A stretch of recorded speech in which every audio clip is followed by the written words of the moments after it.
Boa noite.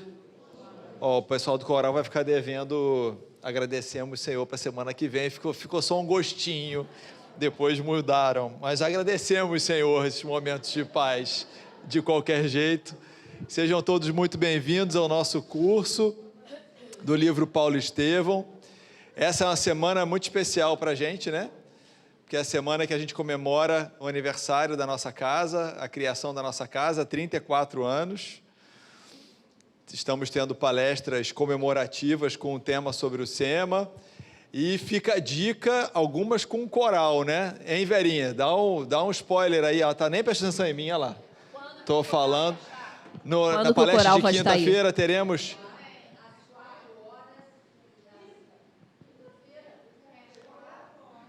Quinta-feira, na palestra das 16 e na palestra das 20, aqui no Recreio, teremos coral. Então, festa de Maria Angélica. Quinta-feira é o dia mesmo, né, do aniversário da casa, dia 15. Então, não percamos, vamos nos reunir aqui em comemoração a essa data inesquecível, porque foi a data da abertura da casa que abriga todos nós hoje, né? Aliás, hoje, se eu falar muito, vai acabar meia-noite, porque apesar de ter dividido o capítulo em dois, tem bastante coisa. Então, para eu não esquecer, semana de festas por conta do aniversário do SEMA, e essas festas culminam no sábado com o quê? Festa junina. Tá todo mundo aqui, viu? Tem coro e tem coral, viu? Tem coro e coral. Pessoal que está em casa também, sábado, festa junina, o dia todo aqui, não deixem de vir confraternizar de 10 da manhã às 21 horas, o meu ponto eletrônico está me ajudando aqui do meu lado. Temos uma contribuição de R$12 que ajuda a casa demais. Então, vamos nos encontrar. Vocês estão animados hoje, hein? Estão em clima de festa. Tem uma dupla loura ali que vai ser um problema. Vamos separar aí. A tia vai separar a dupla. Paulo, senta no meio, entre as duas. Pronto. Vai ser pior. Seja bem-vindo também, Porque o Paulo quer conversar com o Oswaldo, o negócio vai dar certo não, Rogério. Então, gente, vamos começar sempre com esse clima de muita alegria por estarmos aqui na casa da irmã Maria Angélica. Opa. Foram eles que derrubaram essas panelas? O poder da prece é o evangelho de hoje, capítulo 27, pedi e obtereis, e tem 15. Diz assim, o poder da prece está no pensamento, não depende de palavras, nem do lugar, nem do momento, nem da forma como ela é feita. Para todo mundo então aqui, hein? Pode-se orar em qualquer lugar e a qualquer hora, sozinho ou com mais pessoas.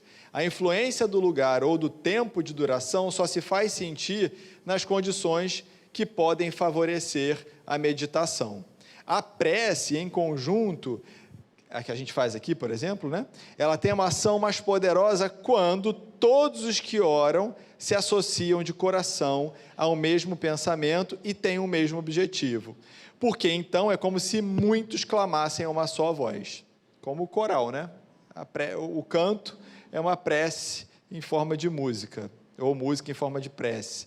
Mas o que valerá estarem reunidos num grande número para orar se cada um atuar isoladamente por sua própria conta? 100 pessoas reunidas podem orar como egoístas, enquanto 2 ou 3, unidas por um ideal comum, orarão como verdadeiros irmãos, filhos de Deus, e a sua prece terá mais poder do que a daquelas de 100 pessoas. Então, agora nós vamos unir em prece, todos pela nossa casa, ok?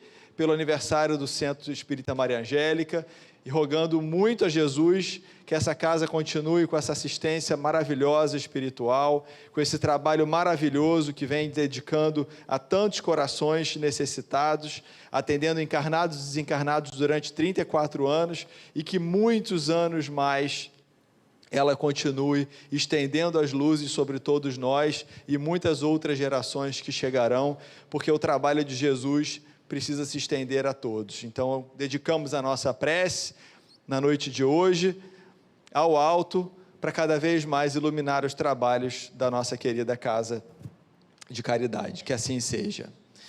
Então, hoje nós estamos começando a segunda parte do livro Paulo Estevão. Terminamos na semana passada a primeira parte. E vamos entrar no capítulo 1, que tem por nome Rumo ao Deserto, né? Semana passada era na estrada de Damasco, agora estamos rumo ao deserto e também vamos dividir esse capítulo em 2, tá bem? Quem leu?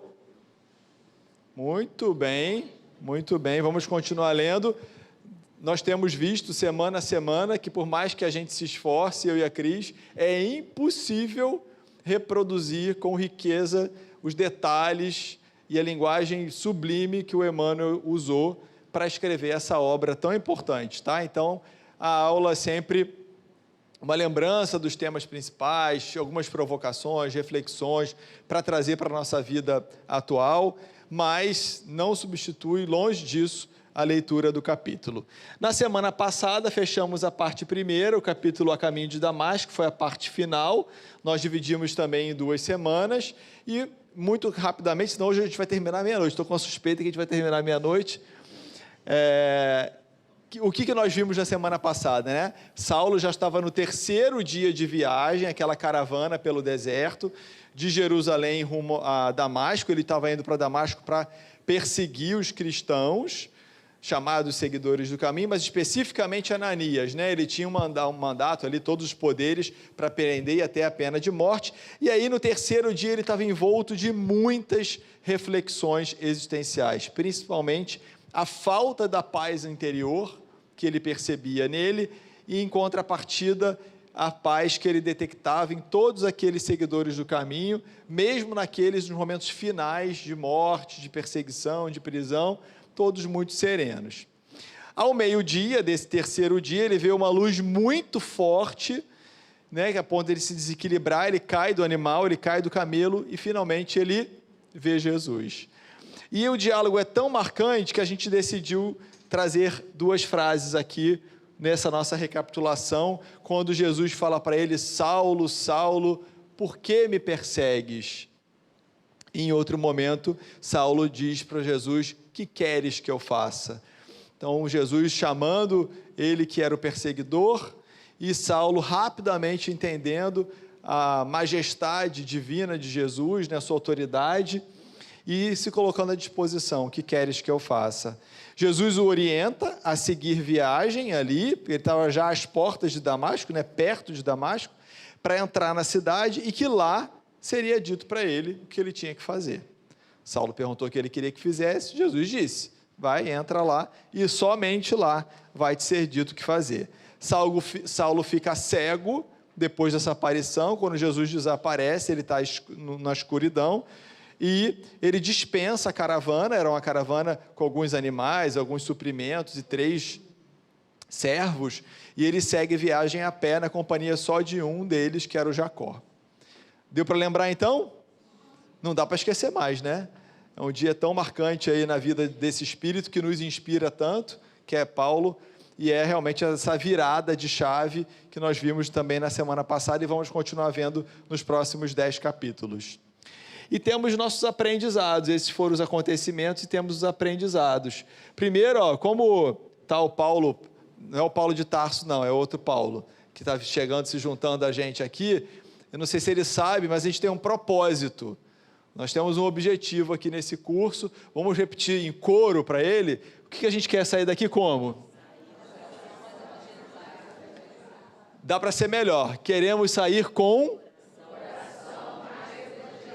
Então, a gente precisa melhorar o nosso coração. Precisa. Estamos aí a encarnações, muitas delas religiosos, e nessa também religiosos, estamos aqui na doutrina espírita, e nem sempre fazendo mudanças necessárias no nosso coração e, portanto, na nossa moralidade. Então, a gente precisa sair daqui desse curso, como de todas as atividades do SEMA, um pouco mais evangelizados. A gente criou o evangelizômetro. Então, cada um tem um evangelizômetro e ele precisa estar contando uns percentuaizinhos a mais dia a dia. E aprendemos com o Saulo na semana passada que a falta de paz interior funcionou como um gatilho para as reflexões de Saulo, apesar das conquistas do mundo material. Então, ele tinha poder, tinha fama, tinha juventude, tinha saúde, mas a falta essa reflexão desse vazio existencial, por muito que a gente viu acontecer nos capítulos anteriores, serviu de gatilho. E essas reflexões, então, possibilitaram um estado mental que permitiu a visão de Jesus. Então, ele foi se tornando permeável, num estado mais favorável para essa visão, porque eles veio nessa reflexão, nesse mergulho, nesse autoconhecimento que proporcionou esse encontro. O rápido entendimento acerca da nova verdade, então isso chamou muita atenção da gente, né? Como ele rapidinho capturou o que estava acontecendo, caiu do animal, né? Caiu do cavalo na expressão, no caso dele caiu do camelo, e ele percebeu uma nova verdade: Jesus era o Messias, e portanto ele precisava mudar a forma dele de se colocar no mundo. A pronta disponibilidade de servir a uma nova causa, isso chamou muita atenção, como foi rápido ele se colocar disponível. A vontade como uma potência da alma, nós vimos isso, citamos Leon Denis. Então ele já tinha vontade forte, ele já era a pessoa de vontade muito forte. Quando ele decidia, ele fazia. Então ele apenas mudou o que fazer e continuou com essa vontade forte. Nós vamos ver agora mais 10 capítulos como que essa vontade exerce transformações. E a cegueira como instrumento desse momento. A cegueira foi necessária para ele mergulhar nessa sombra e ele poder fazer uma série de reflexões, e vamos ver se essa cegueira acaba ou não. Todo mundo já leu, todo mundo já sabe, mas a gente faz o mistério. Então, os outros dois servos vão, ele fica com Jacó, continuam caminhando, a noite chega, já é até uma ameaça de uma tempestade chegando ali em Damasco, e dois homens, então, são vistos chegando pelas ruas tortuosas da cidade. Um deles era um rapaz caminhando. Rapaz, lembra, ele tinha 35 anos, o livro dá a idade dele no começo, de olhos mortos. Olhos mortos porque está sem visão, então ele não está ali contemplando nada. E ele diz para o Jacó: sinto precisar mais de assistência moral do que de repouso físico. Então, gente, 3 dias no deserto, finalzinho caminhada a pé, no sol, um susto daquele, né? Descobriu que tudo que ele acreditava caiu por terra. E a caravana que retorna levou a condução dele. Ele estava a pé. Eu falei que ele terminou a viagem a pé, sem o animal, e mesmo assim ele reconhece que ele precisava mais de assistência moral do que de repouso físico. Por quê? Ele se tornou um grande enfermo da alma, porque tudo que ele acreditava, os excessos, aquele radicalismo dele todo, aquela fé cega, foi inundada de luz por Jesus naquele encontro. Ele percebe como que ele ia ter que virar e mudar, e ele já reconhece que ia precisar de muita assistência moral. E aí ele pede para ser levado à casa de Sadoc, porque, gente, ele estava indo para Damasco, para quê? Para perseguir Ananias. Tinha muitos amigos na cidade, ele era uma pessoa muito influente. E ele lembra de um dos amigos, que era o Sadoc, que poderia ajudar a ele até a compreender o que aconteceu. Aí ele vai direto para a casa de Sadoc. O Jacó devia saber onde era, ou pediu instrução, isso não fica claro. A casa era um edifício muito bonito, né, singular, de soberba aparência. Tinha muralhas muito bem delineadas e que ela cercava um átrio grande, que era cheio de flores e arbustos. E Saulo fica sentadinho num banco na entrada, ele fica com medo até de chegar sem avisar. Tinha toda uma etiqueta, né? Como é que ele ia chegar na casa do amigo sem avisar? E pede para que o servo vá lá e procure falar com Sadoc. Saulo fica sentadinho, não combina com Saulo, né, Rogério? É o novo Saulo. Esse é o novo Saulo. Olha a humildade ali do Saulo, gente, sentadinho no banquinho. É o novo Saulo. E a gente vai falar um pouco hoje, falamos semana passada, né, que não é um passe de mágica, dá para compreender essa transformação. Quando a gente cai do cavalo, a gente levanta diferente, né? Quando você leva um tombo, você levanta diferente, de uma forma geral. E essa é a grande diferença dele, não é falsidade, não é o passe de mágica de Jesus. Jesus não fez uma transformação. Ele já vinha fazendo reflexões. Ver Jesus fez ele ter certeza que ele era o Messias, reviver tudo que o Estevão vinha ensinando a Abigail e ele estava se negando a acreditar, e ele veio, então, cara, eu preciso seguir uma nova proposta, seguir Jesus. E é óbvio que ele não entende ainda qual é a pregação de Jesus, ele não sabe ainda qual é a proposta de Jesus. Embora Estevão tenha falado muitas coisas, mas ele não tem domínio ainda sobre aquilo que Jesus veio ensinar. Mas fica patente para ele que ele era o Messias, afinal de contas, estava ali vivo na frente dele, depois da crucificação, e tem aquelas palavras maravilhosas para ele naquele momento. Jacó vai, então, na casa de Sadoc, e quando Sadoc fica sabendo, porque Jacó conta tudo com detalhes. Toda a história, inclusive, o que Saulo relatou para ele, porque Jacó não viu. Jacó viu uma luz, Jacó viu ele caindo, viu ele conversando com alguém, suspeitou que tinha sido um sortilégio, lembra? E Saulo conta que tinha visto Jesus e ele totalmente modificado, chorando. Lembra que ele chorou até desidratar a semana passada? E esse capítulo ele chora a beça também. Então quando Jacó conta para o Sadoc, ele arregala os olhos e chama a atenção Saulo a chorar, né? Porque era um tipo de personalidade que não era dado a ficar chorando, ainda mais em público. Vocês imaginam? Um doutor da lei, você vai ficar chorando? Não é muito da personalidade dele. Então Sadoc fica impressionado, mas se recusa a acolhê-los. Por que ele se recusa a acolher? Estou mais perto aqui. Não. Ele estava recebendo gente de Chipre, que era importante, e aí ele não queria se comprometer. Pelo menos foi a desculpa dele. Isso, até a gente até botou aqui. Acho que era Cítrios, né? Acho que era Chipre, não. Mas, enfim, ele estava com gente importante em casa, gente importante que ia para a sinagoga com ele no sábado, né, vamos fazer uma palestra lá. E aí, como é que chega alguém que era parceiro anteriormente dele, um defensor da lei, e que agora vai dizer que está cego, que viu Jesus? Imagina, ele ficou constrangido, não quer receber ele nesse momento. E aí ele fala, é Sítion mesmo, isso aí. E aí ele diz que não pode ajudar e manda dizer que não está em casa. Então ele orienta lá o Jacó a dizer que não estava em casa. E aí a gente botou até aqui no slide, né? O que a Inês falou. Será que era um motivo real ou era uma desculpa? O que vocês acham? Desculpa.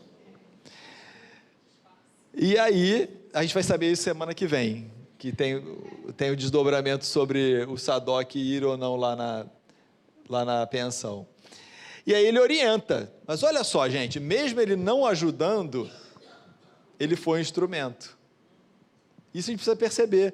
Porque às vezes também julga, né? Cara, foi um cara de pau, não recebeu, mas ele foi um instrumento, porque foi ele que disse para ir na próxima esquina, na rua direita. Estão anotando o endereço? Anota, que vale a pena, que tem uns encontros legais por lá. Na próxima esquina, na rua direita, em alguns passos, eles vão encontrar a estalagem de Judas. Olha que legal, onde que vai se encontrar esse, né? É na rua direita, não é na rua esquerda. Então ele precisa se endireitar, ele precisa tomar um outro caminho, o caminho do bem, o caminho correto. E que nada contra quem é canhoto, mas simbolicamente à direita, né? Como Jesus, à direita de Deus Pai, toda uma expressão de se endireitar. E na estalagem de Judas, que obviamente não é os cariotes, mas depois ele vai entender muito bem o papel de Judas também na reviravolta de tantos acontecimentos do cristianismo. E ele promete que mais tarde vai encontrá-lo. Será que ele vai encontrar ou não? A resposta é só semana que vem. Jacó tenta mentir a Saulo, dizendo o que o outro pediu, né? Não estou em casa. Mas ele tenta mentir a Saulo, mas Saulo tinha ouvido a voz do Sadoc, então ficou difícil mentir. E aí ele conta a verdade. Jacó diz que ele foi frio, foi reservado e não quis receber. Imagina, gente, um doutor da lei, todas as portas se abriam para ele. Ele era famoso. Imagina, está entrando ali, está entrando o Saulo ali, está entrando, vamos ver, ele vai falar hoje. De repente a pessoa não quer receber, manda dizer que não está. Olha já as mudanças que vão acontecendo na vida desse espírito, e cada uma dessas mudanças vai talhando um novo Saulo, né? Até que ele venha mudar de nome, como a gente já brincou aqui, né? É esse S que vai virando um P. Pouco a pouco, essa salsichinha aqui vai virando e vira um P em cima, que ele vai passar a se chamar Paulo mais à frente. E aí a gente pergunta assim, é lícito nós discordarmos das escolhas, sejam elas religiosas ou não, dos nossos companheiros de jornada? A gente pode discordar? Não? Sim.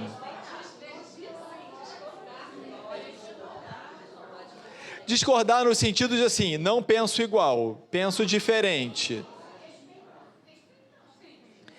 Não compreender ou não concordar, sim, abandonar nunca. Né? Então imagina, um querido nosso, um filho, né? Agora, alguns de nós aqui têm filhos que foram evangelizados ou participaram da evangelização infantil, aí chega o final, agora eu quero ser evangélico. Agora, e aí? Tem problema? Não. A gente pode eventualmente, eu escolhi outra coisa, mas não vou abandonar a pessoa por isso. A gente tem que continuar prestando o auxílio moral, espiritual que a gente pode, independente das escolhas. Eu citei religiosa aqui. Ela pode ser política, não pode? E aí, gente, pode ou não? Claro que pode. Claro que pode. Pode. Eu sou da rua direita. O meu pai e minha mãe da rua esquerda. Eu sou vermelho. O meu pai é verde. E aí, é Flamengo e Vasco, Fluminense. E vamos ser inimigos? Precisamos deixar de nos reunir à mesa, de conversar? Tem que sair do grupo do WhatsApp? Então, é a mesma coisa aqui. Chamando a nossa atenção para os dias de hoje. Qualquer semelhança é mera coincidência com o período eleitoral. E aí a gente lembra de Jesus, né? Quando ele veio dizer, está até no capítulo Moral Estranha, que a gente estuda no Evangelho segundo o Espiritismo, eu não vim trazer a paz, mas a espada ou a divisão. Neste sentido, não que ele veio trazer guerras, mas olha já a divisão. Sadoc não era amigo de Saulo? Eles eram companheiros, militavam juntos. Mas e agora? Ele não quis receber. Por quê? Porque Saulo se converteu a Jesus. E o Jacó contou para ele. E isso vai acontecer em muitos casos e pode acontecer conosco. Você dizer, cara, agora eu sou espírita. Não, mas a minha mãe se ela é católica, não aceita, meu pai é evangélico, não sei quem. É isso aí. Tá? E a gente tem que ter essa tranquilidade para saber que Jesus anunciou isso para a gente e que isso aconteceria. Apesar das mágoas... Que foi, Dudu? Eu estou acelerado Dudu. Hoje porque tem slide aberta. Eu concordo com o Dudu. Ela está assustada com o Saulo, tadinho. Cego, gente. Ele está cego.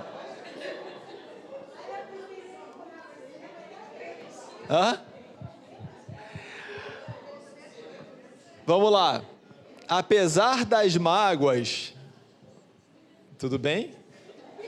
Estou dizendo que vão sonhar com o Saulo, vão ter medo. Porque ele está amedrontando. Tadinho. Está tão fragilizado. A culpa não é minha, não. É nossa, não. Está lá, gente, cego. A gente está rindo dele.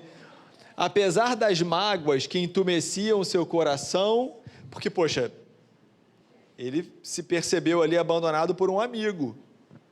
Mas olha como é que olha o mecanismo dele de reflexão. Ele se lembrou da visão de Jesus e ele pensou que ele agora tinha experiências que Sadoc não podia conhecer.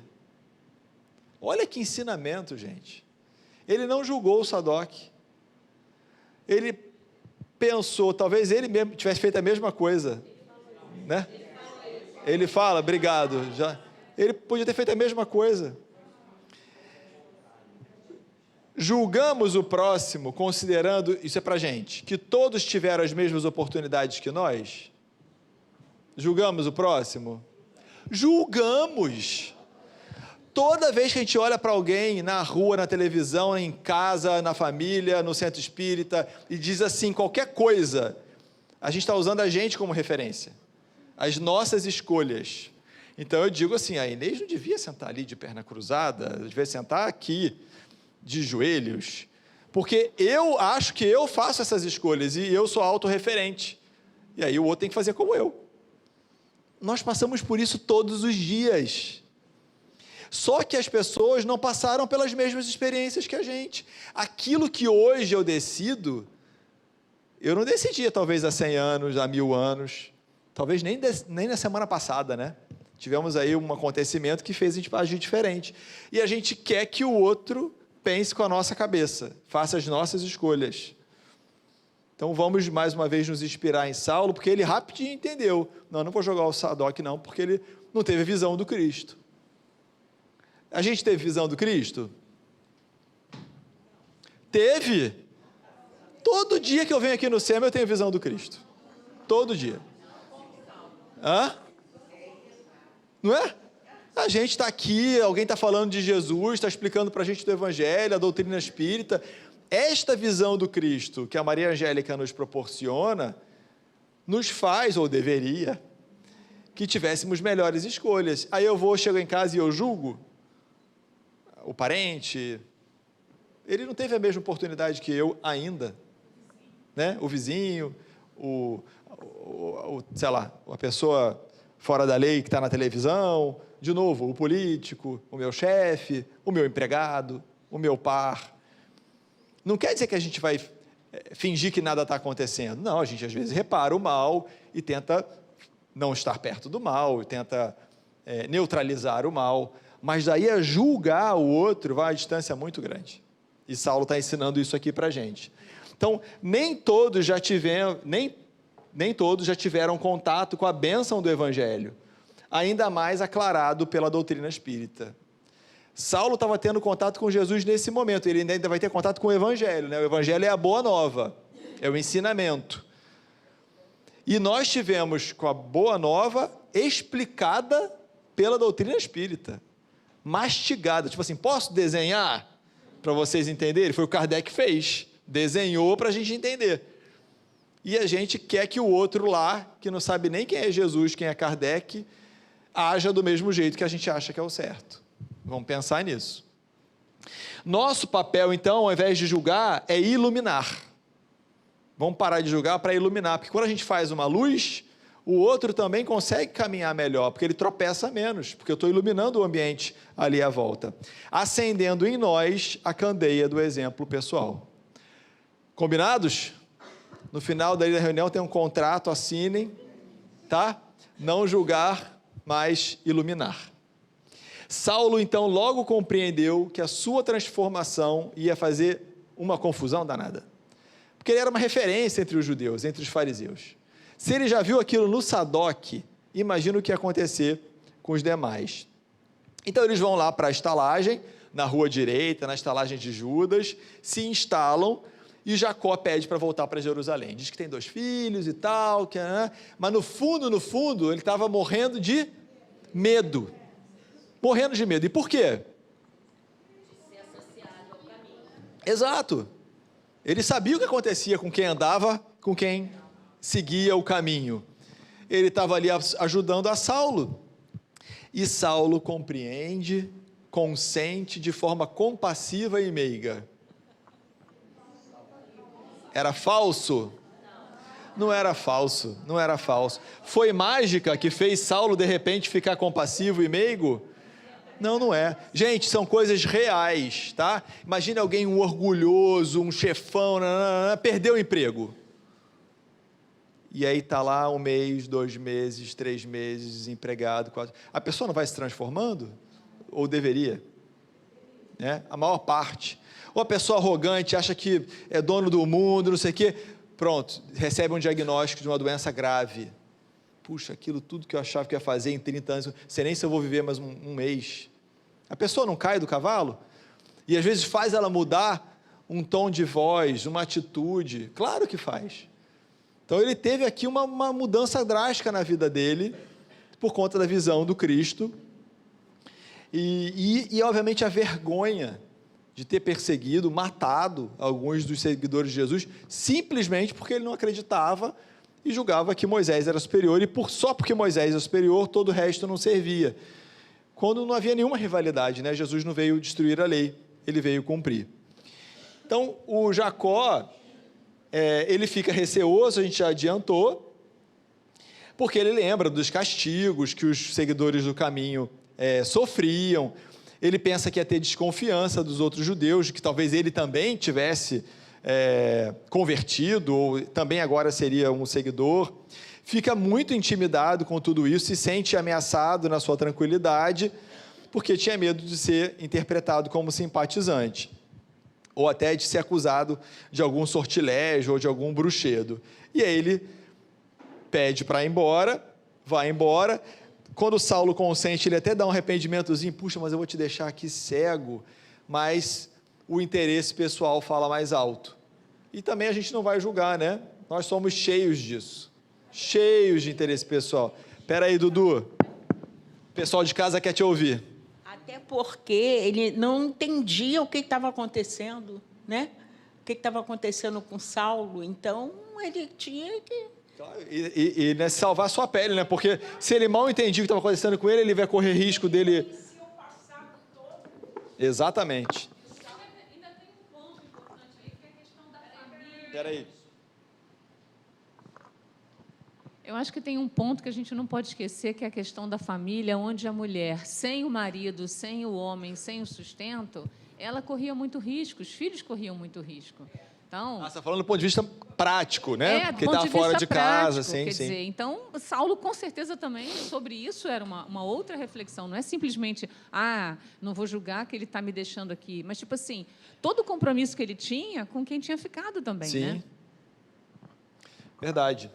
E aí, vocês lembram, eles chegaram lá no final de um dia, já estava anoitecendo, e aí Saulo fala, tá bom, você pode ir amanhã, nas primeiras luzes da manhã, ele vai voltar a pé, começando a jornada à noite. E assim foi, no dia seguinte de manhã, o Jacó foi embora e Saulo ficou sozinho. Então está ele lá, imagina, na pensão, sozinho, ele não sabia o que ia acontecer. Já pensaram nisso, gente? Porque Jesus falou, entra na cidade, que lá te será dito. Ele não falou amanhã, daqui a um mês, daqui a 2 anos. Lá te será dito. E a fé, ele já era um homem de muita fé. Muita fé. Ele tinha fé na lei mosaica, ele está agora com fé em Jesus. Jesus apareceu para ele. Teve a piedade de chamá-lo às portas de Damasco. E disse que vai ser dito? Vai ser dito. Ele está ali esperando. Vai acontecer. E nessa escuridão e nesse isolamento, ele fica em meditações profundas durante 3 dias. Então ele teve... Isso que eu ia falar. Ele ficou 3 dias no deserto. Foi o tempo que ele precisou ir mergulhando nele mesmo para entender essa falta de paz e com isso estar apto a conseguir entrar naquela frequência e ver Jesus e aproveitar a visão, né? Porque a gente pode ver e não aproveitar.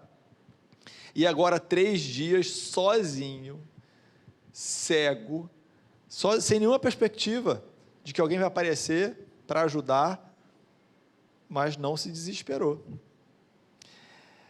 Uma rigorosa disciplina espiritual, então ele teve ali contrito, em prece, diz que ele ficou em prece durante muito tempo, não aceitou sequer alimentação. Tem uma citação de que o estalajadeiro lá ofereceu tanto diversão, porque ele tinha dinheiro, né? Saulo estava com dinheiro, inclusive antecipou o pagamento, então ele foi bem tratado. Chamou ele para diversão e para o repasto, ou seja, para alimentação, e ele se recusou, ele não saía do quarto. E ele confiava que haveria uma solução, porque Jesus tinha dito para ele, entra na cidade, então ele confiou. Olha só que exemplo para a gente de fé. E aí, depois de, sei lá quantos anos de atividade incessante no sinédrio, no esporte, na sociedade, ele se vê durante esses 3 dias com uma pausa dessas suas atividades materiais. Olha a importância de pausar, de ter um momento de respirar, ter um momento sem nada, para se conectar, como Jesus ensinou para a gente, entra no quarto escuro ou secreto, e lá o Pai que está em secreto vai conversar contigo. A gente hoje não leu sobre a prece, na abertura, aqui no Evangelho, e ele faz então várias reflexões, tirando proveito dessa pausa e dessa escuridão. Ele pensa sobre os erros do passado, ele pensa sobre as dificuldades do presente, e aí ele começa a pensar já nas realizações do futuro. Olha que alma decidida. Porque muitos de nós ficaríamos presos aqui, ó. Ou até começaríamos a pensar, nossa, que desespero, estou aqui sozinho e cego num lugar que eu nem sei como é que eu vou voltar. Mas olha a jornada que ele faz. Ele pensa sim que ele errou, onde ele chegou por conta desse erro, mas ele quer ir para um lugar melhor. E o que ele já pode fazer no futuro. De novo, inspiração para todo mundo. Não tem ninguém nessa sala, inclusive os que estão sem corpo, que estão me ouvindo, que, obviamente, não tenha erros. Todo mundo. Mas os nossos erros não devem nos paralisar. A sensação de remorso não deve nos paralisar. Deve nos impulsionar, como o aguilhão, para melhor caminhada. Recomeçar hoje, para ter um novo fim. Todo mundo. Saulo pôde, porque a gente não pode, né? E aí, no terceiro dia de preces fervorosas, o hoteleiro anuncia que alguém o procura. Saulo acha que é quem? Sadoc, né? Sadoc disse que é ela lá, então deve ser o Sadoc. E aí, manda entrar, o hoteleiro lá diz que podia entrar, ele está cego, né? E aí o visitante responde com doçura: irmão Saulo, o Senhor que te apareceu no caminho enviou-me a esta casa para que tornes a ver e recebas a iluminação do Espírito Santo. Gente, imaginem, ele está num quarto escuro, quer dizer, o quarto não é escuro, ele que não enxerga, ele não está enxergando nada, está no breu, 3 dias, em meditação profunda, chorando ainda, confiante, sem se alimentar, acha que é uma voz conhecida, que é o Sadoc, que recusou recebê-lo e disse que iria lá, e uma outra voz que ele não sabe, a gente sabe que é Ananias, ele não sabe, diz para ele essas palavras: irmão. Quantas vezes ele será que já ouviu a palavra irmão?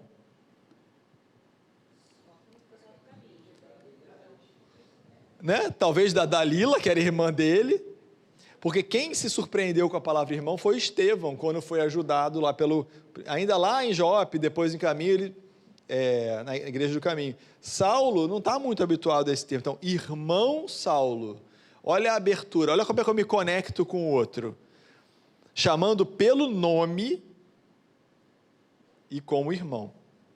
E diz que o Senhor que te apareceu no caminho enviou a ele, essa pessoa, que eu não sei quem é ainda, com o objetivo, aliás, 2, ver e a iluminação pelo Espírito Santo. Então, a luz externa com a cura da cegueira e a luz interior pela iluminação pelo Espírito Santo. Emmanuel, mais à frente no livro, vai até explicar para a gente o que significa o termo Espírito Santo, tá?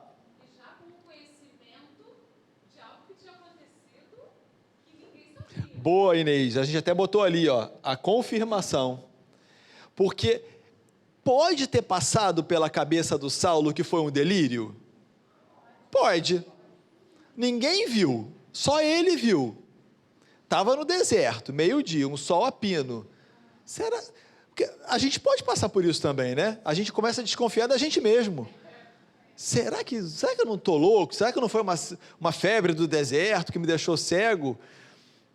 Em nenhum momento Emmanuel diz que ele teve dúvidas, mas poderia. Mas ali ele teve a certeza, porque uma outra pessoa chama pelo nome e diz o fato que aconteceu, que o Senhor apareceu no deserto e enviou para essa ação. E aí Saulo pergunta: qual o vosso nome desse que veio me receber? E aí ele diz: Ananias. Olha, as coronárias de Saulo, ele tinha 35 anos, naquela época não tinha comida saturada, né, industrializada, ultraprocessada, então tá tudo bem, fazia esporte, mas hoje com 35 anos tem um monte de gente infartando, tá, Paty? Vai nessa não. Mas ele então devia estar muito bem de saúde mesmo, porque imagina, Ananias se identifica. E ele diz: a ovelha perseguida vinha buscar o lobo voraz. Porque ele tinha ido para Damasco fazer o quê? Matar Ananias. Porque ele já foi com a licença para matar, se precisasse, né? Mas doido que precisasse. A gente sabe, está claro isso no livro. Então, a ovelha vinha buscar o lobo voraz. É ele que usa essa frase. O que o lobo faz com a ovelha, gente? Come, né? Mata. Ele podia ter usado outra figura de linguagem. Foi ele que usou, né? Ele mesmo, Saulo, descrevendo. E aí, Ananias, ele tinha sido o iniciador de Abigail na doutrina cristã. Então, Saulo, na hora... Imagina, quando vem a palavra Ananias, quantas emoções, quantas lembranças vêm para ele. Ele lembra, então, de Abigail, porque Ananias tinha sido aquele que iniciou Abigail nas verdades do Evangelho, e o Ananias tinha sido o motivo da viagem de Saulo a Damasco, para perseguir, até matar. E graças à viagem a Damasco, Saulo tinha visto Jesus. Então ele pensa em tudo isso. Ananias percebe, pela fisionomia, pelo tom de voz, a evidente transformação de Saulo. Ananias não conhecia Saulo antes, mas conhecia a fama do Saulo. E diz para ele: Jesus mandou-me justamente para que tivesses de novo o dom da vista. E aí ele percebe essa transformação, porque o Emmanuel descreve de apaixonado e caprichoso para humano e humilde. Demais, né? E aí a gente trouxe exatamente o diálogo, que a gente acha ele muito bonito, só para a gente contar. Então a gente queria ler juntos aqui, tá? Digne-se o Senhor, Saulo falou, perdoar meus pecados e iluminar meus propósitos para uma vida nova. Ananias tinha dito que tinha ido lá para curar a visão, mas Saulo não queria só a visão do corpo. Ele queria ser iluminado para uma vida nova. E aí Ananias fala para ele: agora, impondo-lhe as mãos nos olhos apagados e no gesto amoroso, em nome do Salvador, peço a Deus que vejas novamente. Olha a humildade de Ananias, dizendo que é em nome de Jesus, e ele pede a Deus os recursos para que ele pudesse provocar a cura de Saulo. Se é do agrado de Jesus que isso aconteça, a cura, eu ofereço os meus olhos aos seus santos serviços para todo o sempre. Ele já tinha dito lá no deserto que seria um servo de Jesus, e aqui ele está oferecendo os olhos, que ele tinha perdido a visão, para os serviços de Jesus para todo o sempre. A cura se dá, e ele fala: vejo, agora vejo, glória ao Redentor da minha alma. E Ananias, então, conclui dizendo: irmão Saulo, este é o nosso grande dia, dos dois. Porque não fosse por Jesus, talvez o encontro deles fosse da prisão, do assassinato, do apedrejamento. A gente não sabe o que poderia ter acontecido, né? Então aqui, esse é o grande dia. Abracemo-nos na memória sacrossanta do Mestre, que nos irmanou em seu grande amor. Então eles tornaram-se irmãos pelo amor de Jesus. E aí os dois se abraçam e choram juntos, de emoção. A ovelha e o lobo, feitos agora irmãos, se abraçam juntos, emocionados pela graça da caridade. E Ananias sabia que não vinha dele, vinha de Deus, em nome de Jesus, mas ainda assim a possibilidade de ajudar o próximo. Saulo estava vendo agora, tinha abraçado. Olha o que o Emmanuel descreve, gente, Saulo é incrível. Saulo sentia-se fortalecido e ágil. Ele não fica demorando muito no mesmo lugar, não. Não fica ali curtindo aquele... tá bom, acabou, próximo capítulo, o que eu faço? Então, ele acabou de ser curado, chorou, se emocionou, abraçou o Ananias. Quando ele respira, ele se sentia fortalecido, obviamente espiritualmente, e ágil. Em 1 minuto, é o Emmanuel que diz, não é exagero meu não, ele pareceu reaver todas as energias da sua vida. Beijando a mão de Ananias, ele diz: ressuscitaste-me para Jesus, serei dele eternamente. Sua misericórdia suprirá as minhas fraquezas. Compadecer-se-á de minhas feridas. Enviará auxílios à miséria da minha alma pecadora, para que a lama do meu espírito se converta em ouro do seu amor. A gente aprende na doutrina espírita, é reforma íntima. Ele não fez a reforma ainda, mas ele entendeu rápido que ele tinha fraquezas, mas que Jesus ia suprir. Tinha feridas morais, chagas da alma, que Jesus ia curar. Tinha misérias na sua alma pecadora, e, portanto, o espírito dele, que tinha lama, tinha sujeira. Quantas chagas tinham? Imagina os pontos enegrecidos no seu perispírito, causados por alguns equívocos que ele cometeu, assassinato, no caso do Estevão, depois é dito até que tiveram outros, né, embora não tenham sido os casos citados, prisões, famílias que foram separadas. Então, ele mesmo confessa que o espírito dele tinha lama, mas que ia se converter em ouro através do amor de Jesus.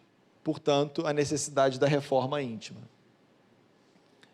Saulo pede a Ananias tudo que Ananias pudesse contar a respeito de Jesus. Olha os passos. Ele foi curado, agradecido, faz um voto de, não, agora eu vou. Levanta, sacode a poeira e dá a volta por cima. Mas eu preciso ter meios para fazer isso. Preciso ter ferramenta para fazer isso. Porque ele não tinha, o que ele tinha era o Antigo Testamento, que até equivocadamente ele interpretou mal e cometeu excessos. E ele pede para Ananias as informações sobre o Cristo, sobre os seus postulados e sobre os atos, aquilo que aconteceu, a história, ele queria saber, fica ávido. E aqui a gente vê, olha, ele de enfermo passa a aluno. Ele estava doente, não estava? Foi curado do corpo, mas sabendo que ainda era enfermo da alma, ele entende que o caminho para ele curar a alma era o estudo, o aprendizado. Tal como o Espírito de verdade disse para a gente no Evangelho segundo o Espiritismo, quando ele fala, primeiro mandamento, amai-vos, e o segundo, instruí-vos. Essa é a orientação que os Espíritos superiores deram para a gente na codificação. E alguém vê aqui alguma semelhança com a nossa chegada à casa espírita? Quantos de nós, claro que não todos, chegamos aqui enfermos do corpo ou da alma? Da alma eu tenho certeza que todos, sem exceção. Quem achar hoje aqui que chegou com a alma sem ter enfermidade, está padecendo da enfermidade da ignorância. Todos temos enfermidades da alma ainda, sem dúvida. Pode não ter o diagnóstico, mas está aí. Daqui a pouco vai aparecer em algum exame. Mas quantos de nós, né, de enfermos do corpo, chegamos aqui à casa espírita desesperados, tratamento espiritual, e depois que a gente se recupera, a gente se torna aluno. Quantos? É praticamente a regra. Aluno porque, agora que eu me recuperei, eu preciso me entender sobre a vida, o porquê da encarnação, o porquê da dor, qual a utilidade, e a gente se interna, graças a Deus, nesse educandário aqui, da irmã Maria Angélica, para estudando, compreendendo, irmos tendo ferramentas para essa... Cris, o microfone ali atrás, ó, por favor. Para termos ferramentas para irmos fazendo essa reforma interior, né? Irmos lapidando aquela massa de mármore bruta numa estátua muito mais bonita através do estudo e do autoconhecimento. Uma das características de Saulo era a obstinação, a determinação no objetivo dele. E ele era um grande estudioso naquele objetivo dele, que era ser o melhor doutor da lei. Agora, o objetivo dele era seguir os ensinamentos de Jesus. Então, ele tem que aprender, e aprender da melhor maneira possível. Ele é obstinado em tudo que ele coloca como objetivo. Total. É por isso que a gente falou da vontade como Ele está potência usando da a alma, mesma né? intensidade. A gente lendo esse capítulo, a gente observa que ele está usando a mesma a intensidade do jeito dele de ser, convertido para o outro lado agora. É exatamente a mesma pessoa, mas convertido para o bem. Exatamente. Tem lá um carro de sei lá quantos cavalos, eu estou indo para o norte, agora eu quero ir para o sul. O carro tem a jeito. mesma potência. É. Né? Acelera igual, é um carrão, mudou a direção, né? No caso, o sentido. E aí ele começa a entender um pouco, conversa com Ananias pediu informações sobre Jesus e conta um pouco até de si. Então, quem era Ananias, né? Quem era Ananias? Era um sapateiro de Emaús. Quem lembra qual é a importância de Emaús no Evangelho? Alguém lembra? Que essa cidade aparece? Depois da crucificação, os discípulos estão caminhando para Emaús. Uma das aparições de Jesus é nessa caminhada, indo para Emaús, que eles não reconhecem, conversar com ele, depois é que reconhecem. Só curiosidade. Então, ele era um sapateiro em Emaús, foi para Jerusalém por conta das comemorações do templo, na Páscoa, né? Que eles tinham esse hábito, e aí estava acontecendo a crucificação. Ele tinha ido lá por causa dos festejos. E ele viu a crucificação, sentiu uma enorme compaixão por Jesus, ali coroado de espinhos, sofrendo as vaias da turba furiosa. Estava ali, Cris. Procura Simão Pedro para conhecer melhor a personalidade do Salvador. E em 3 dias ele recebe a notícia alvissareira da ressurreição. 3 dias de novo, né? Então, ele entende ser um chamamento sagrado e buscou compreender. Da cruz, está fora de ordem, Cris. Está tudo bem, a gente fez hoje em cima da hora, vocês vão pedir desculpa para vocês. Da cruz, do martírio, Jesus lança um olhar para ele inesquecível. Então, vou recapitular porque ficou fora da ordem. Ele era sapateiro, foi para Jerusalém para as comemorações da Páscoa, viu a crucificação. Enquanto ele assistia a crucificação, ele sentiu muita pena de Jesus. Da cruz, Jesus manda para ele um olhar inesquecível. Você vê, para ele bastou um olhar. Para outros tem que aparecer, chamar, vem para cá. Bastou um olhar. Você vê quando a pessoa está mais preparada, os chamados podem ser mais sutis. Depois de 3 dias ele teve a notícia que Jesus tinha ressuscitado, e aí ele procura Simão Pedro para conhecer melhor. Ele tinha tido pena, teve o olhar que significou para ele alguma coisa sobre que Jesus tinha ressuscitado, ele procura Simão Pedro para saber um pouco mais. A narrativa foi sublime, os ensinamentos eram elevados, de uma profunda revelação, e ele aceita o Evangelho sem muita hesitação. Foi fácil para ele aceitar. Não precisou, ele não passou por nenhum aguilhão aqui, viram?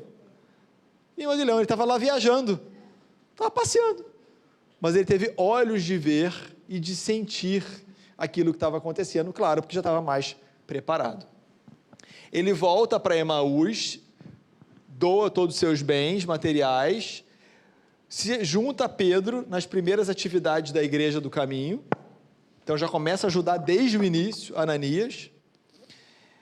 A essência dos ensinamentos do Cristo vitaliza o espírito, ele fica ainda mais energizado, mais fortificado. Ele vai para Jope, porque assim, chega lá João e Filipe, eu acho que está fora de ordem também, aconteceu alguma coisa aqui hoje, gente, vão perdoar a gente. João e Filipe chegam lá para ajudar na Igreja do Caminho. Na hora que João e Filipe chegam, ele vai para Jope para poder ajudar os de lá. Eles se dividiram. Ele vai para Jope após as perseguições e a morte do Estevão. Olha lá, é transferido para Jope. E, isso aqui é muito legal. Depois que ele se sente vitalizado, os achaques da velhice haviam desaparecido. Viu? Quanta gente... Aqui não tem ninguém velho, né? Mas quanta gente aqui chega ao quebrado, tratamento espiritual, passa. Daqui a pouco está lá no lar, descascando legume, ajudando com as crianças lá da evangelização, corre para cá, corre para lá, a pessoa está energizada através da caridade. Isso acontece, tá? Conosco aqui, tem um monte de exemplo. A pessoa não conseguia nem ficar em pé por causa da coluna, daqui a pouco está ali dançando, está lá na autocura, está na reunião mediúnica, está na cantina, ajudando, está nas campanhas, em quantos outros trabalhos, né? Então, o que aconteceu com Ananias acontece com a gente também. E aí, Saulo diz que tinha ido para Damasco, no final, ele só sai de Jope, porque ele tinha ido para Jope, depois das perseguições e da morte do Estevão. Aí ele tem que sair de Jope, ou Jope. E a gente vai entender por que, nesse caminho de Jope para Jerusalém, que acontece o quê? É aí que ele conhece Abigail, que morava na estrada de Jope. E aí, olha que linda essa frase, Saulo diz para ele, vim a Damasco com a outorga do templo para vos levar preso a Jerusalém, mas fostes vós que chegastes com a outorga de Jesus e a ele me jungistes para sempre. Se vos algemasse na minha ignorância, levar-vos-ia ao tormento e à morte. Saulo está dizendo para ele, se ele tivesse conseguido algemar, levaria ele ao tormento, algum tipo de tortura, né? Vimos algumas esse livro, e acabaria levando ele à morte. Salvando-me do pecado, me transformastes em escravo voluntário e feliz. E aí Saulo quer saber sobre Abigail, pergunta, porque ele contou até ali, mas e Abigail? Em que momento ele conheceu Abigail? Foi justamente quando ele sai de Jope para Jerusalém, fugindo das perseguições que Paulo tinha começado, fugindo dali do que aconteceu com Estevão. Ele conta que nessa viagem ele descansou ali perto da casa de um fariseu, Zacarias, que deixava os empregados beberem da boa nova, e ele conheceu Abigail. Ele descreve Abigail como um anjo do céu, é anjo, não é ano, foi batizado por Ananias lá, confessou a Ananias que amava muito Saulo, imagina a emoção do Saulo ouvir isso, né? E ela convidou Ananias para que eles orassem juntos pela conversão do Saulo a Jesus. Olha que lindo. Você vê que a prece foi atendida, né? Prece intercessória. Pratiquemos a prece intercessória. Tem muito efeito. Principalmente quem tem crédito. Quem tem bônus hora aí, a prece intercessória tem. No livro Nosso Lar a gente vê isso várias vezes, né? A pessoa usando em favor de um querido, porque ela tem já méritos. Então, a espiritualidade vai ouvir e vai fazer por... Às vezes o mérito é de quem pede até, né? Nem tanto de quem recebe. Fala, Afonso. Pela primeira vez, eu prestei atenção num detalhe que faz toda a diferença, ainda mais para nós que somos espíritas. Porque o Saulo, se ele tivesse naquela vibração de ódio, de raiva, ele não teria visto a Jesus. O quanto essa prece não foi intercessória para ele também, né, entrar num estado que ele pudesse, então, encontrar Jesus naquele momento. Então, essa prece, provavelmente, ela foi em todas as direções, na direção de Jesus e na direção de Saulo, para que ele pudesse viver essa experiência, né? Perfeito. E assim, vamos extrapolar aqui. Se ela não tivesse ficado doente, e ele foi lá pedir desculpas, né? Ele foi querer reatar. Qual é a chance que ele tinha de se converter? De estar aberto a pensar diferente? Muito pequena. Agora, o amor da vida dele desencarnou, ele se sentiu culpado, e aí ele, por um motivo errado, foi atrás de Ananias, e essas reflexões desse vazio é que levaram ele a se permitir ver, como você falou. Poderia, sem dúvida. Entendeu, Rogério? Ele poderia mas eu ter ido para lá. Estou concordando contigo que o papel da Abigail, não só da prece, mas o convite que ela fez a ele, ela falou no final sobre Jesus para ele, ela orou por ele, né? Saulo, então, chorava, olha, continua chorando. haja água, ele tem que beber bastante água. E ele entendia, então ele, num diálogo ali com Ananias, viu que ela não poderia estar morta, porque ele fez um paralelo com Jesus. Jesus ressuscitou e ele viu, a morte não existe. E a ressurreição do Cristo, ela é realmente um momento, ou deveria ser, para a humanidade, de crença na imortalidade da alma, que essa é a grande mensagem de Jesus quando voltou, para dizer que a morte não existe. Essa é a grande mensagem, né? E aí, Ananias tinha contado tudo para ele. Ele falou, então, eu quero uma cópia do Evangelho de Jesus, eu quero ter acesso ao Evangelho de Jesus. Ele ouviu, mas ele queria ler. Ele era um estudioso, ele é o doutor da lei. Ele não ia só falar o que ele está ouvindo, ele quer ler, ele mesmo estudar. Ananias explica para ele que só em Jerusalém tinha uma cópia integral das anotações de Levi, mas que ele andava até, sai de dentro da roupa lá uns pergaminhos amarrotados, e ele diz que são as tradições orais. Então, a gente até entende que não é exatamente uma cópia do Evangelho, né, ali das anotações de Levi, mas das tradições do que já se repetia sobre, da tradição apostólica. Saulo se debruça imediatamente, olha de novo a vontade, a tenacidade, né, a convicção sobre esses rabiscos, devorava-os com indisfarçável interesse e pede para ficar com eles. Então, como é nessa ordem, parece que Ananias estava lá, ele deixou Ananias já para ler. E aí, deixa eu ficar com eles para poder copiar. Ele, então, tinha dinheiro ainda, pede para o rapaz lá da hospedaria comprar pergaminhos para ele poder copiar. Só que ele é tão arrojado, aqui tem uma perguntinha para a gente, olha, porque Saulo não tinha, pediu uma cópia amarelhada, pediu para copiar, compra lá pergaminho, nós temos o Evangelho ao nosso alcance. Será que a gente tem usado esse tesouro valioso? Ou ele fica na prateleira? Olha a dificuldade que era para ter o Evangelho. Tinha que ter um copista, porque ele sabia escrever. Muitos lá não sabiam. Dependiam que outros copiassem, reproduzissem. O papel era caríssimo, caríssimo. Tanto que não tinha espaço, não tinha pontuação, era uma palavra colada na outra para caber mais palavras, de tão caro que era um pergaminho. Nós temos hoje, ó. Entra no Google ou outro navegador qualquer, buscador, e está lá. A gente consegue PDF, tem aplicativo, está no papel, está aqui na minha frente. Será que a gente tem usado? Será que a gente tem dado ao Evangelho a mesma importância que Saulo soube reconhecer rapidamente, o quão importante que era?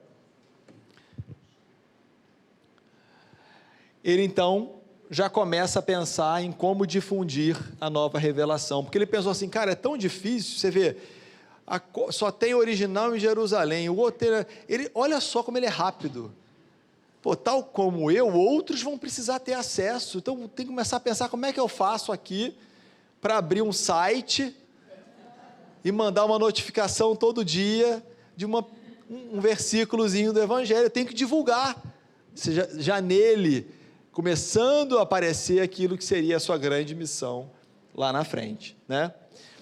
Como o Evangelho é uma boa notícia, Evangelho quer dizer boa notícia, ele pensa logo, é preciso espalhar a boa notícia, tem que botar a boca no trombone. Olha como é que ele é rápido naquilo que ele tem que fazer. Tardar a mensagem é delongar o desespero dos homens. Porque o Evangelho, a boa notícia, aplaca o desespero. O Evangelho não vai tirar da gente as provas que a gente tem que passar, gente. A doutrina espírita não vai tirar. Quem acha que chegou aqui, pronto, agora com a doutrina espírita vai tudo se resolver. Nem sempre. Às vezes nós precisamos passar por aquilo, mas vai tirar o desespero. E foi o que Saulo falou. Se a gente demorar a espalhar a mensagem, nós vamos manter o desespero dos homens mais tempo. Então, quem hoje está desesperado, já temos um remédio, Evangelho, que melhora o nosso desespero, aumenta a nossa fé, dá mais tranquilidade, porque a gente entende o que está acontecendo. E a doutrina espírita é a mesma coisa. Qual é a grande missão da doutrina espírita? Qual é a grande missão da casa espírita? É essa divulgação.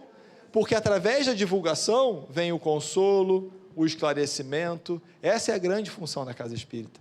Por isso que toda atividade tem evangelho, toda atividade tem um estudo, tem um preparo, porque a gente precisa ir nos abastecendo dessas informações da boa nova. E aí Saulo já pensa na próxima ação. Ele é um cara arrojado. Procurar Sadoc já no dia seguinte, porque não passaram 3 dias, no dia seguinte ia ser sábado, ele sabia que ia ter um acontecimento lá na sinagoga, ele ia falar abertamente, em público, do apelo que ele recebeu de Jesus. Impetuoso. Olha a gente julgando ele, Dudu. O Ananias vai aconselhar que ele não deve fazer isso, mas ele é ainda uma pessoa que ele quer fazer e ele quer fazer por jeito dele. Saulo não é um homem de ouvir conselho, ainda. Ele vai passar a se aconselhar com Jesus e vai se modificar com o tempo. Ele tem as crenças dele. Então, assim, eu vou lá, vou falar, porque ele tem qual modelo mental? Ele tinha o dom da palavra. Ele vai lá, vai falar, todo mundo vai acreditar e vai seguir Jesus. Ele podia chegar lá e falar, gente, hoje mudamos de tática, não vamos mais perseguir o pessoal no caminho, ninguém vai já matar ninguém, ninguém vai ser... E vamos devagarzinho mudando, né? Mas essa é a Tuti. A gente está falando do Saulo. Saulo. Então, o Ananias, como a Dudu já falou para a gente, recomenda prudência. Porque talvez, Saulo, os amigos da sinagoga não estejam preparados para receber essa luz da verdade. Saulo conseguiu receber a luz da verdade de primeira? Também não, né? Só que ele ainda não fazia esse exercício. Então, não, eu vi, agora eu vou oferecer para todo mundo. Como tinha sido a trajetória do Saulo até ali? Ele teve que passar por muitas coisas até conseguir ver essa luz da verdade. Então, gente, cada um tem seu tempo. Nós precisamos colocar a luz sobre o alqueire, sobre o velador, né? E não sob, mas sem violentar consciências. O Espiritismo nos convida a não violentar consciências. Não forçar alguém a pensar como a gente, não forçar alguém a... Não, tem que ir no centro espírita, tem que ler... Vai ler Kardec. Nós estamos à disposição para esclarecer, para ajudar, para estender a mão, mas sem violentar consciência. Não é ser omisso ou ser negligente, mas não é violentar o outro a fazer do jeito que a gente acha que tem que acontecer, né? Aí ele fala, poxa, mas se eu vi Jesus, eu não posso ocultar isso, essa revelação incontestável. E ele não tem medo, ele fala, ó, por mim eu não vou temer. Jesus me restituiu a luz dos olhos, então ele não vai deixar de iluminar os meus caminhos. Ele diz que quer comunicar a Sadoc, que não pode, que é um momento oportuno, que aquelas pessoas estariam lá na sinagoga no dia seguinte. Ananias também não violenta consciências. Ele fala, então, que o mestre te abençoe os propósitos. Também ele não fica, não vai, ser imprudente. Está tudo bem. Entenderam, pessoal? A gente aconselha uma vez, tá bom, é livre-arbítrio. Eu falo isso, eu e a André, a gente discute muito isso, a gente tem filho adolescente, né? Aí a gente fica assim, o que o anjo da guarda faria? Ele dá um conselho, 2 conselhos, o que ele faz depois? Tira o time de campo, não é? Só não é fácil, né? Fazer isso ainda mais com o filho. Mas Ananias fez isso. Então, como velhos e fiéis amigos, eles almoçam juntos. E em seguida, Ananias deixa o ex-rabino entregue a sua meticulosa cópia dos textos. Porque ele estava copiando para estudar, porque ele estava preparando a palestra. Né? Preparando a palestra de véspera, porque amanhã ele vai lá na sinagoga e vai falar para todo mundo, não só... Fala, Paty. Eu acho isso, ele tinha essa impressão, que na hora que ele falasse, todo mundo ia escutar, porque como ele era o soberano, né, para eles, na hora que ele falasse a primeira coisa, todo mundo, ele viu Jesus, aí todo mundo ia acreditar em Jesus. Só que não foi nada disso, né? E ele é um cara, gente, Quer falar, Déia?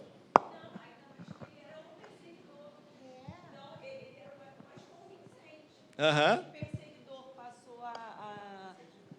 de perseguidor, ele passou a divulgador, então ele ia ter alta credibilidade.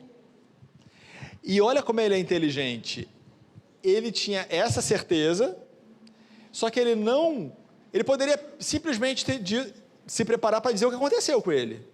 Mas ele também queria o conteúdo. Porque ele imaginou que ele ia chegar lá e ia dizer, eu estava na estrada de Damasco, apareceu Jesus me chamou, fiquei cego, 3 dias depois veio outro, conheci essa aconteceu, me fez enxergar, ponto. Não. E aí ele ia dizer o que Jesus ensinou, o que Jesus pregou, os acontecimentos da vida de Jesus, e ele passou a noite estudando, para no dia seguinte dar a palestra até o relógio dizer que o tempo acabou, como agora. Então, como o tempo acabou, na semana que vem, nós vamos ver como vai ser a palestra do Saulo no Centro Espírita Maria... Na sinagoga de Damasco, e o que nós vamos aprender com esse episódio também. E assim, mais uma vez, com o coração transbordando de alegria, agradecemos a irmã Maria Angélica nessa semana tão especial que comemoramos, celebramos e agradecemos ao alto esse abrigo que nós temos aqui na terra, que é a casa da irmã, a companhia dela, ao lado de cada um de nós, com esse abraço meigo, doce, que ela nos envolve em vibrações tão suaves, tão misericordiosas. Ela que desse jeitinho tão especial aceita cada um de nós como filhos amados do seu coração, com todas as nossas imperfeições, ajudando-nos também a curar as chagas das nossas almas, enquanto nós nos colocamos à disposição para auxiliar na sua obra. Que essa casa seja inundada de bênçãos, para que essas bênçãos também se derramem sobre todos os assistidos, carinhosamente, por esse Espírito tão bondoso. Que assim seja, que na semana que vem estejamos aqui todos reunidos para o final do capítulo 1, rumo ao deserto. Festa junina no sábado, hein? Todo mundo lá.